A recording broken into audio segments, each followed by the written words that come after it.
Beneath Noctavia, Chapter 7, Home. Ethan opens the book and starts reading.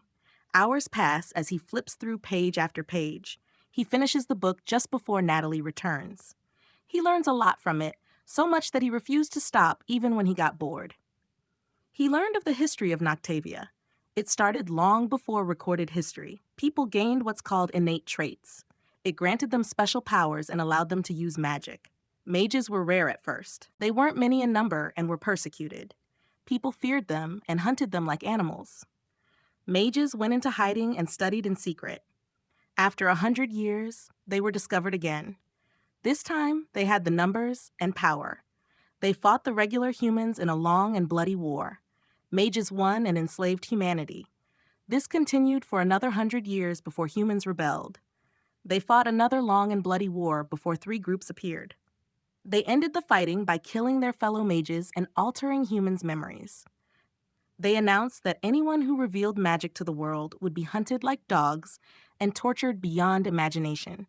That ultimately led to now, with magic and mages hidden from the world.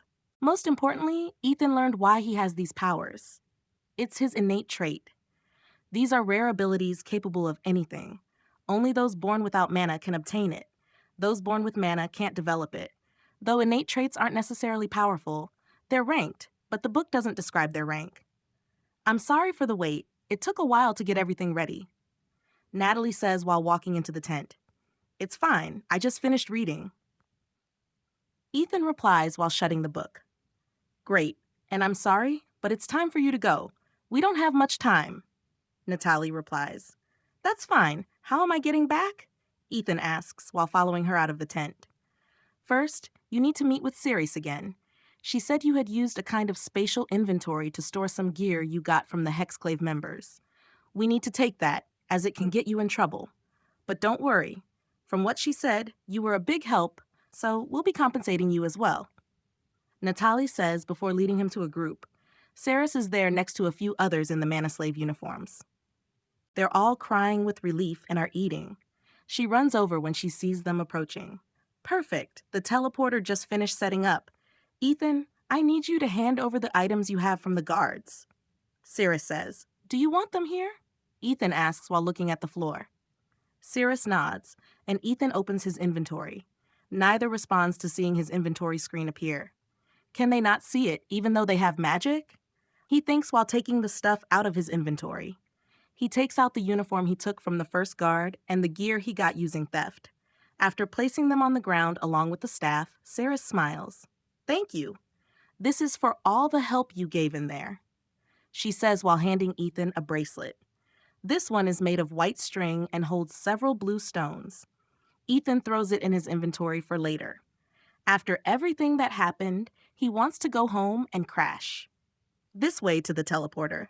We've contacted a guild in your town that acts as part of our syndicate. We've informed them about you and will contact you soon. Ceres says before stopping in front of a doorway. The doorway isn't connected to a building. It's just in the middle of the grass. There's a keypad above the doorknob, but the door has already opened. The doorframe is full of a familiar glowing white light. This will take you back home. I'm sorry you had to go through this, but thank you for the cooperation. Ceres says before Ethan nods. He walks through the door and teleports. It lasts longer than the ones in the prison. After a minute, he appears in his living room. He turns around and sees a white wall. It's the same size as the door, but quickly disappears. Home sweet home, Ethan says with a smile. He runs upstairs and jumps on his bed. Despite feeling full of energy, he passes out almost instantly. He wakes up to his phone alarm ringing. He took it out of his inventory just so it'd wake him up. He didn't even check its battery. Ethan silences it and gets up. He walks downstairs and makes breakfast. He just tosses a few frozen breakfast burritos in the microwave. He sits down on the couch and leans back. As soon as he does, the familiar message boxes open up. Quest complete. Answers. You figured out that these powers are caused by your innate trait. Reward, life gem. Escape. You escaped the mana factory. Rewards, plus 500 XP, 10 stat points. Quest complete. Kill or spare. You killed the guards on your way to your exit, not like they would have given you a choice. Rewards, blood magic spellbook. Quest complete. Survive. You survived the day. Rewards, plus 1000 XP, Crimson Flask. Level up. You're now level 6, plus 10 HP and MP, 6 stat points. Level up. You're now level 7, 10 HP and MP, 6 stat points. New quest, Guild accept or refuse to join the guild. Rewards, 500 XP. Achievement unlocked, Jailbreak. You've escaped a prison. Let's not go back. Rewards, 150 XP, 3 stat points. Level up. You're now level 8, 10 HP and MP, 6 stat points. 3 level ups? Quests are amazing. Ethan thinks before opening his character sheet. He has 28 stat points to distribute. After thinking about it, he decides what to put them in. He places 15 into Strength to raise its base to 50. He dumps 1 into Endurance, bringing it to 25. Finally, he dumps the last 12 into Wisdom for more MP regen. Wisdom reached 25. New skill, Mana Circuits level 1 max, passive. Mana Circuits is a skill that talented mages are born with. It creates circuits within the mage's body. These circuits result in a better flow of magic. They also increase a mage's magic heart capacity, allowing them to carry more mana. Provides plus 1 MP regen per minute and plus 100 max MP warning. Wisdom above 20. The item Hobgoblin's Ring decreases wisdom by 3.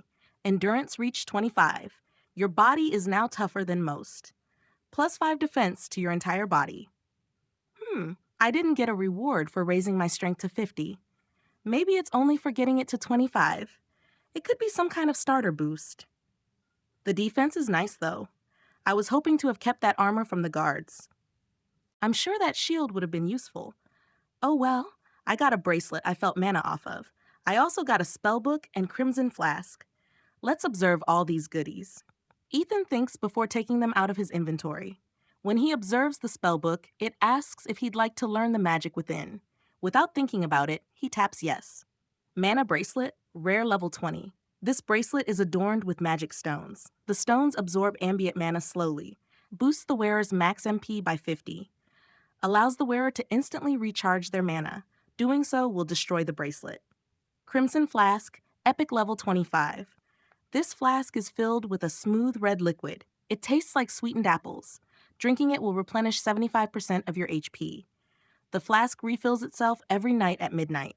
There's a small chance that the flask will break when drinking it. Cures all negative effects.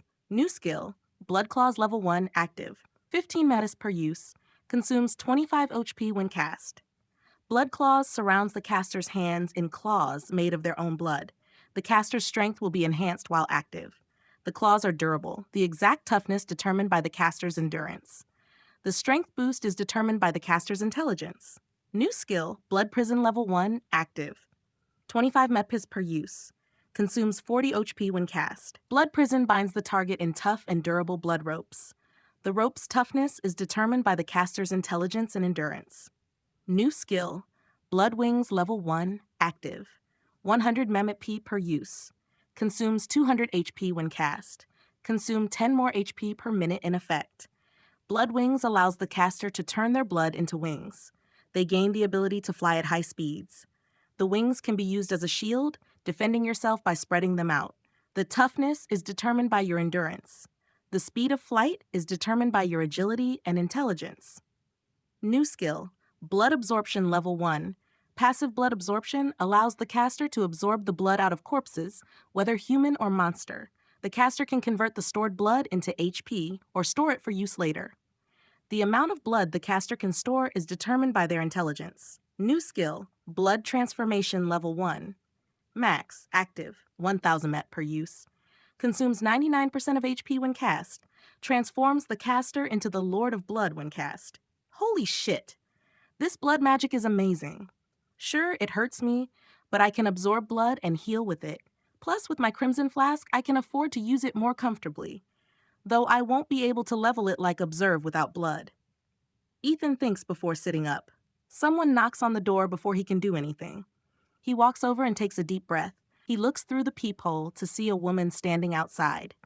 She's wearing a regular office shirt and skirt. Ethan doesn't get the sense she's dangerous, so he opens the door. Hello? Am I speaking to Ethan Vale? The woman asks with a smile when Ethan opens the door. Yes, you are? Ethan replies. Great, my name is Amanda. I'm a staff member of the Concord Wardens. We're a guild whose HQ is stationed about half an hour from here. We heard from the Ether Syndicate that you were recently awakened as a mage. Is that correct? She asks. Yes, it happened a few days ago, Ethan replies. I'd like to apologize for not noticing sooner. As I'm sure you experienced, new mages tend to be very confused about their powers, so they tend to get into trouble. So we keep an eye out for any newly awakened mages in our area. But unfortunately, the Hexclave members found you first. Amanda says before motioning behind her. There's a van waiting on the side of the street. It has tinted windows, so Ethan can't see inside. I'd like to invite you to our guild. We have a test ready to determine your magical aptitude and skill set. We'll go over the details there. Can you come with us now, or should I come back to pick you up later? She asks. Now's fine. Should I bring anything? Ethan asks. Nope, we have everything you'll need for today, Amanda says before Ethan locks the door. He follows her to the van as a man jumps out of the driver's seat. Change of plans. There's a dungeon opening nearby. We're to lead a group of rookies there.